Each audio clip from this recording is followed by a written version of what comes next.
I pledge allegiance to the flag of the United States of America and to the republic for which it stands, one nation, under God, indivisible, with liberty and justice for all.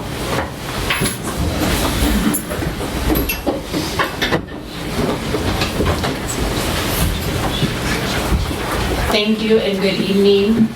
Thank you for joining us for our regular school board directors meeting. The first thing we will start out with is a motion to adopt the agenda. I move that we adopt the agenda for tonight. Second. This will move in second, and all in favor say aye. Aye. Opposed? Perfect. All right, next is our board consent agenda. Again, we'll entertain a motion for approval. Move that we approve the board consent agenda as presented. Second. Moved and seconded, all in favor say aye. Aye. Opposed? All right, next up is the superintendent consent agenda.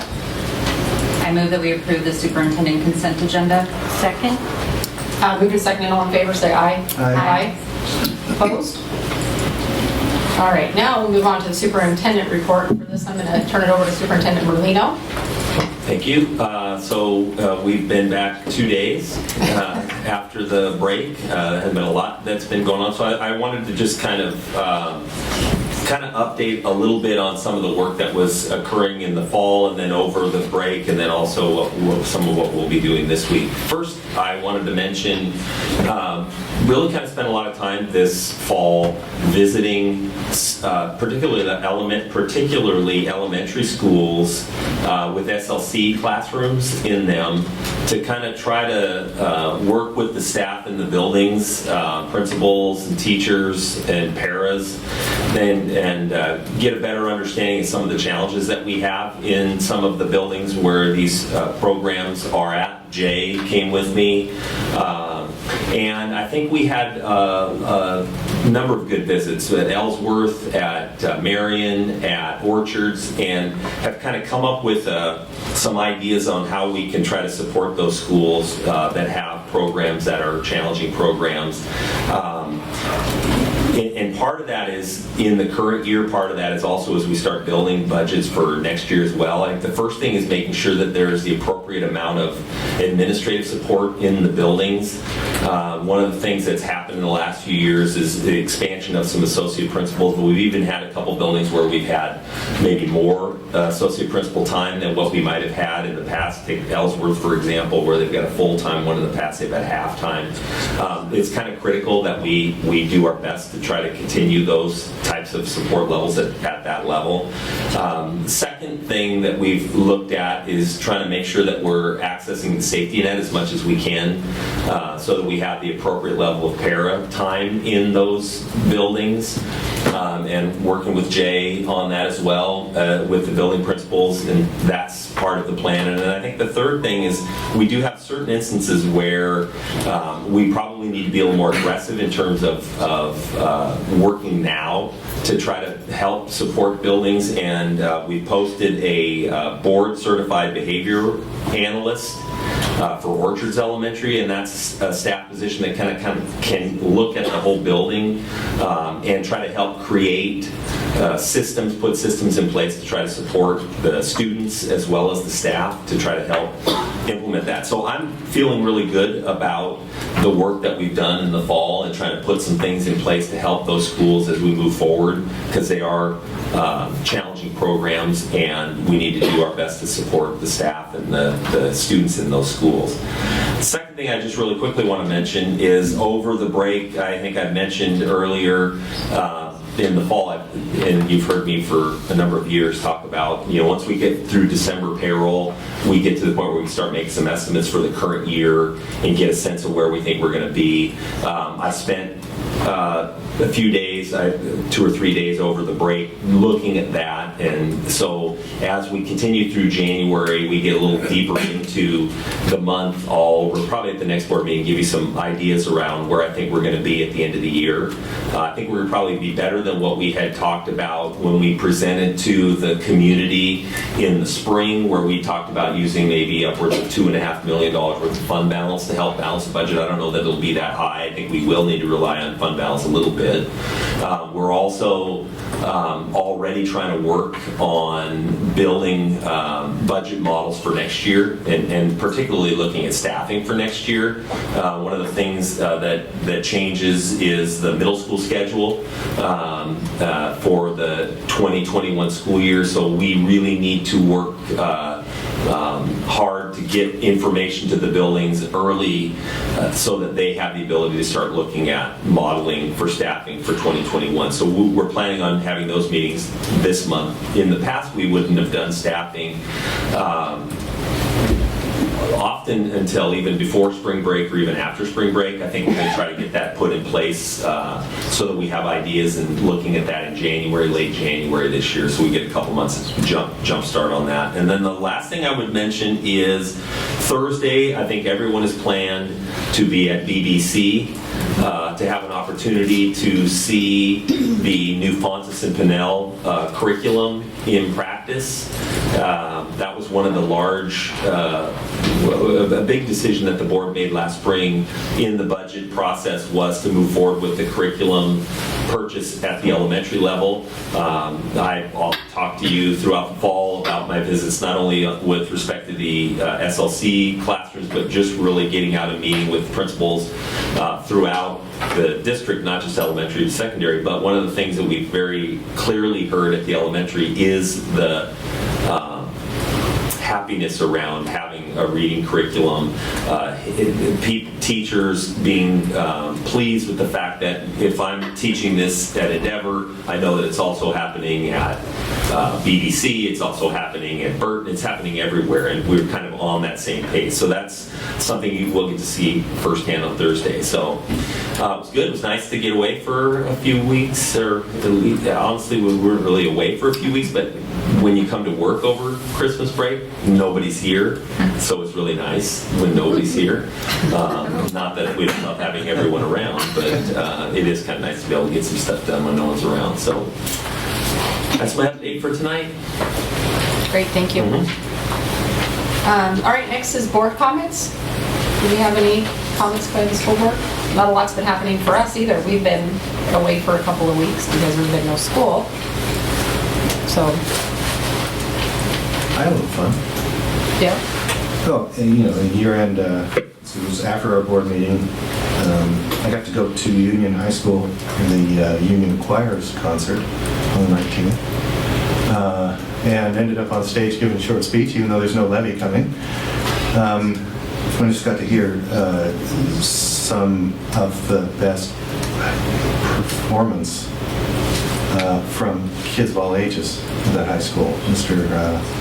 Mike Iverson, the teacher there, and Lori Collier, who's a booster funded paraeducator, is the way that they've got that arranged. Put together a program that, speaking to someone who's been a musician and loves the details of music, it's just beautiful, from the freshmen all the way to the seniors. And yes, I cried. just letting you know, I was in tears for some of that.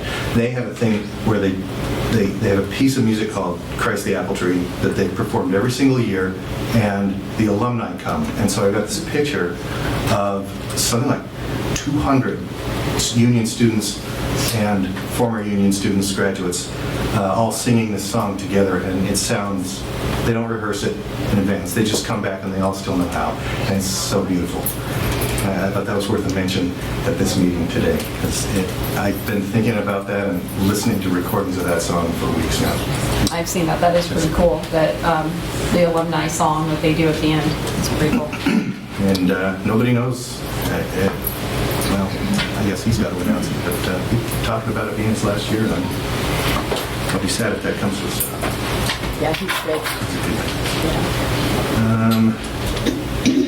And then I also had some legislative work. I think I was the only one from Evergreen at the Chamber of Commerce Legislative Outlook Breakfast. And got a chance to meet with Kyle Sproul, one of the new Vancouver board members, and sat next to the assistant superintendent of the ESD. Merlin? I'm blanking on his Mike, maybe, big guy. Big guy. Oh, Gavin. Kevin. and just kind of discuss the issues and things, listen to the legislators. I don't sense from that meeting that there's a lot that's different about the personalities and plans for our legislators. But it was good to hear from them and to hear their sincerity about all of the issues. And I'll answer any questions about that if you want me to later on in the workshop.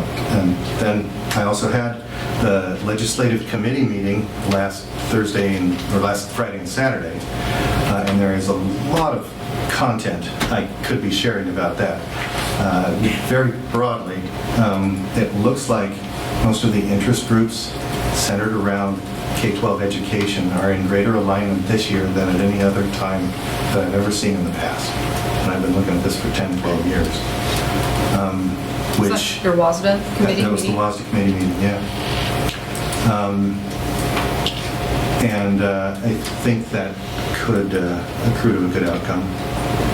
We can't really expect a lot of funding increases in a supplemental budget year like this one, but there could be some good policy changes.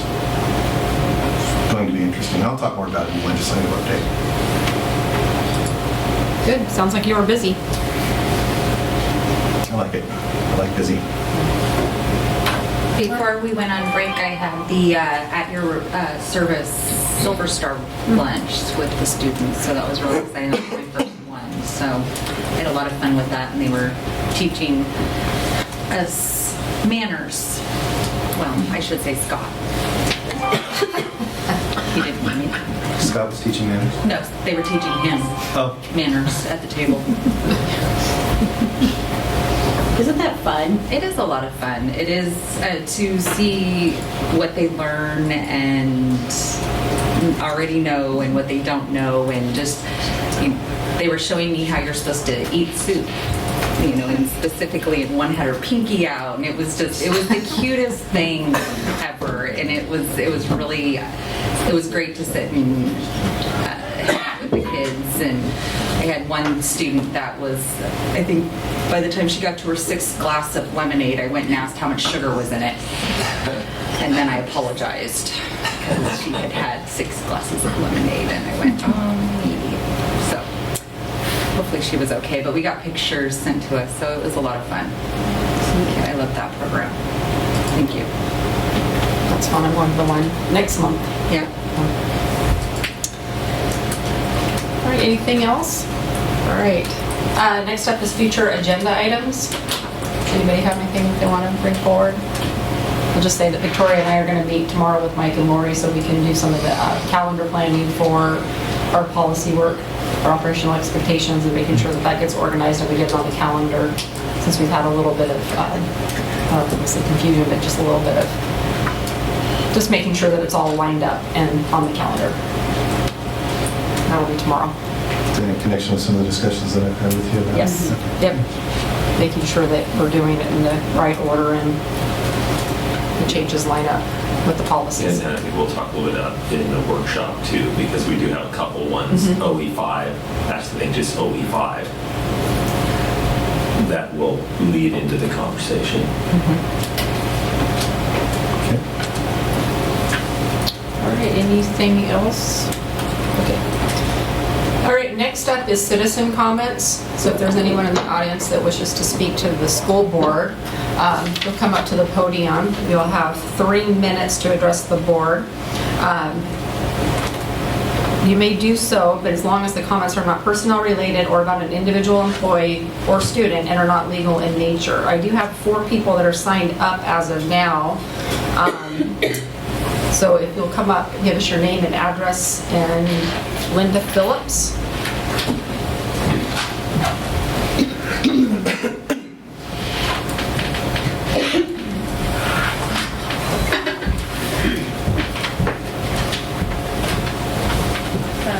Yes, please. Okay, Podium. thank you. Linda Phillips, and I am the instructional coach at White East Middle School. Can you give us your address too, please? Yeah, I reside at 1536 55th Street in Washougal. Perfect, thank you. Yep. Buenos noches. Board of Directors, my name is Linda Phillips, and I am the instructional coach at White East Middle School. I'm here to address the school improvement process that has taken place at White East Middle School over the last 10 years. 10 years ago, East Middle School was a designated focus school for our ELL population, setting us on a 3-year path to improve outcomes for students. We designed a process that invited our community, our parents, Wazoo Vancouver all to participate, and they did. These partnerships were integral to the 3-year process we embarked on to improve these outcomes. One of the areas we focused on was our math program. Working with Wazoo Vancouver, we collected and analyzed data. Wazoo Vancouver then provided us with recommendations for improvement. We used those recommendations to create a 2-year plan and continued to collect, analyze, act, and reflect on the data we were collecting. The result was a successful effort to improve outcomes for our ELL students. In addition, our focus work resulted in some additional outcomes, including our annual back-to-school barbecue and our multicultural night celebrations. But the work didn't stop there. We continued to work to improve the outcomes for our students. We worked to reframe and refine our instruction based on research. We worked to articulate year-long unit plans across all content areas, and we followed that work up with our day-to-day lesson plans. All the while working on knowing our students deeply so that we can meet each student where they are every day. The good news? Our efforts are working. In the last OSPI report card, our school shows high growth in math and high growth in ELA across groups. This data extends across our minority populations, which applies to all of our students. East has no demographic that constitutes more than 50% of our student population. Yes, we are a very diverse community where students are welcomed and celebrated. And we encourage our students to use their voices to impact the direction and focus of learning and the culture of our school. We are currently focused on increasing literacy in all content areas, both core content and electives. We want our students to be thoughtful and reflective readers, writers, mathematicians, scientists, athletes, artists, thinkers, and activists. But we're not done yet. We still have work to do and are committed to being a community that takes action intentionally every day to empower all of our students. As you consider the work that has to be done, the work that's already been done, and the work that's before us, we hope you understand how imperative it is that new leadership, whether interim or permanent, understand and continue this work. Thank you. Thank you, Linda. Next up is Amy Matsumoto. Oh, come on up, Amy.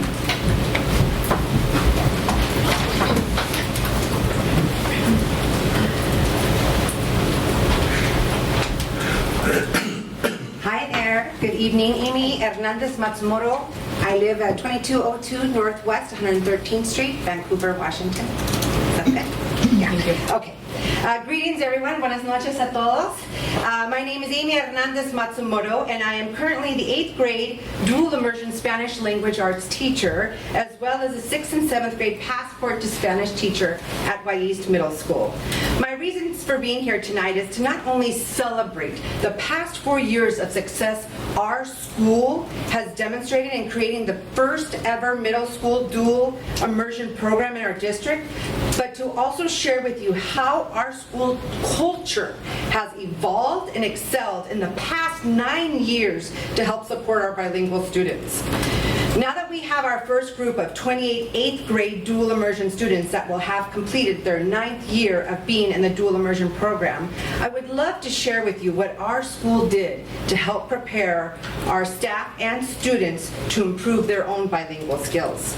First off, for 2 consecutive years, we had at our school Spanish classes for all staff members, where not only the staff was able to practice authentic language with students, but with also our beautiful families.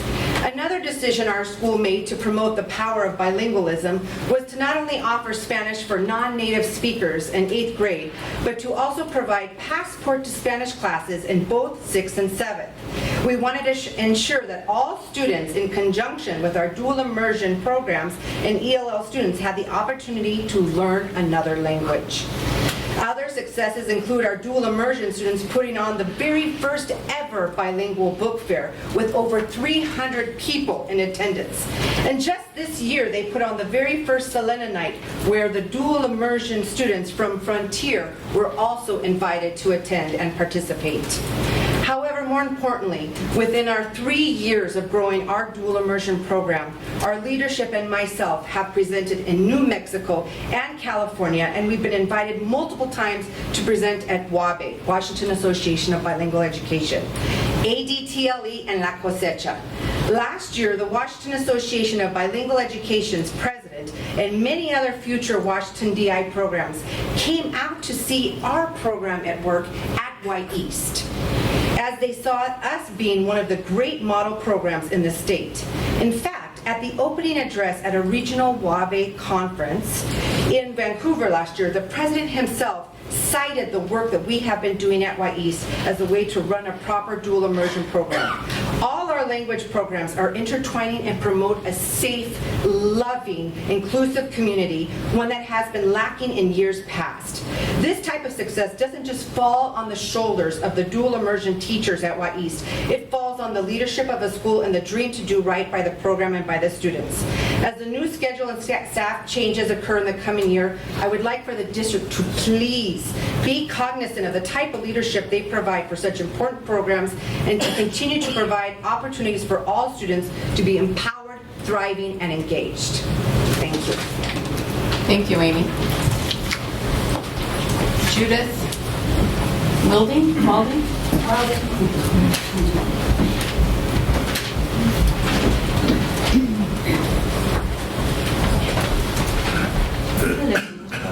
Hi, I'm Judith Wilding. I live, don't judge, I live at 634 Northeast 81st Street, Portland. 97213. Don't hate. All good. It was for my husband. Yeah, we're good. All right. Dear members of the board and superintendent, my name is Judith Wilding y quería decir gracias a todos las parientes para venir acá. Gracias. Okay. I am writing to tell you that I am so very proud to be a teacher of multilinguals at Y East Middle School.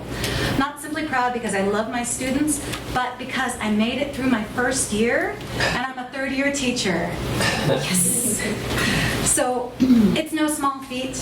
There are many scenarios where I can imagine I would have quit my first year, hung my head in shame, and figured out another way to pay off my $80,000 in student loans.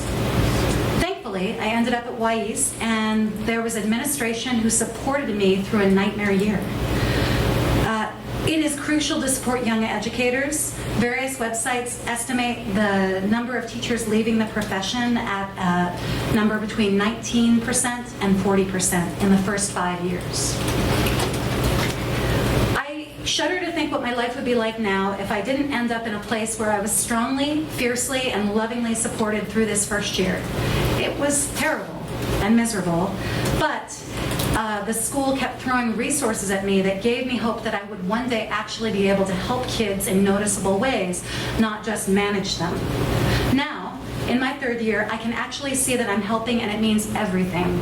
Working with families of immigrants and emergent bilinguals is the best work I can imagine doing, and I am positive I wouldn't be doing this if I didn't get nurtured as a young educator.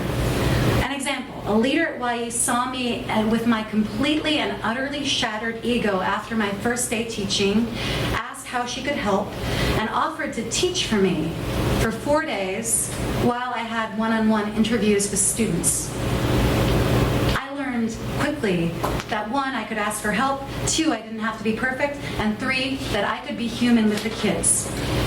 From my cohort at Lewis and Clark College, some of the brightest and brilliant educators are now out of the field, only after 3 years teaching and huge debt.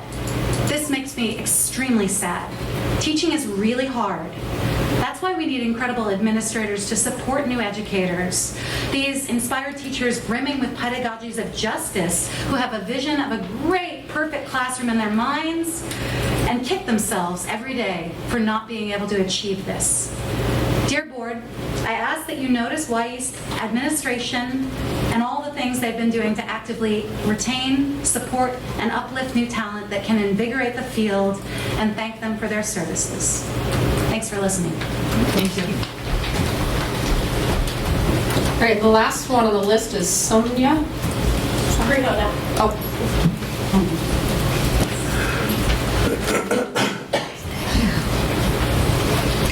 Good evening. Hello. directors, hello. I'm Sonia Prihoda. I am one of those first-year teachers at East Middle School teaching 7th grade science. And I also worked at East as a para, ELL para, for over 3 years.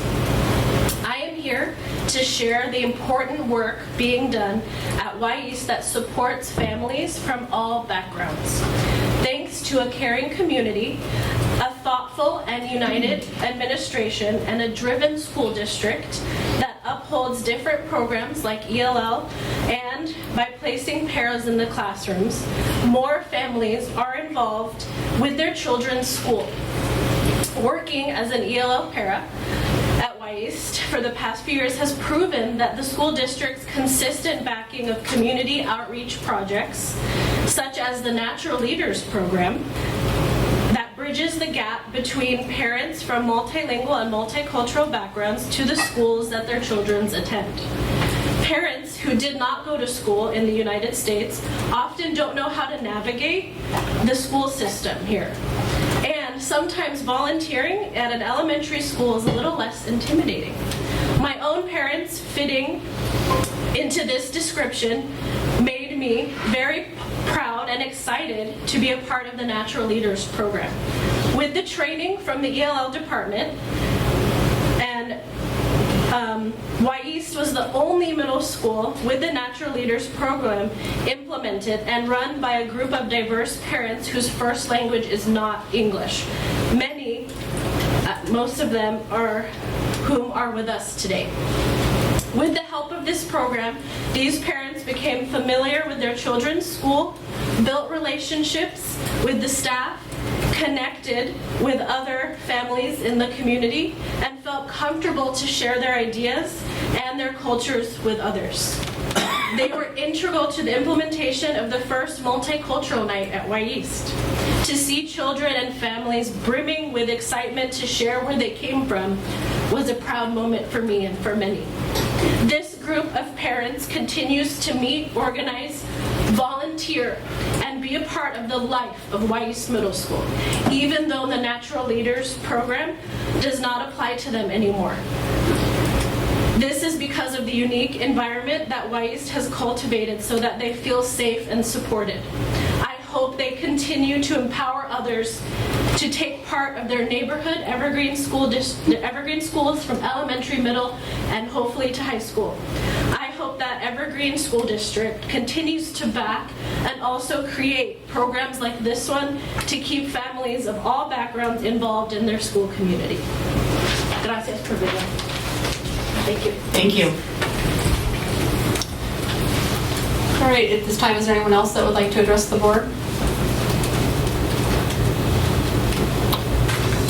Okay, so at this time, we're going to call for a recess. We will reconvene for a board workshop in this room, where we will do a school improvement plan presentation agenda, operational expectations OE5 financial planning, and operational expectations OE5 financial planning, interpretation, and indicators. We're going to do diversity and hiring, legislative updates, a superintendent's update, and then a board meeting debrief. And then at that time, we'll go into an executive session where we'll review the performance of a public employee. Thank you.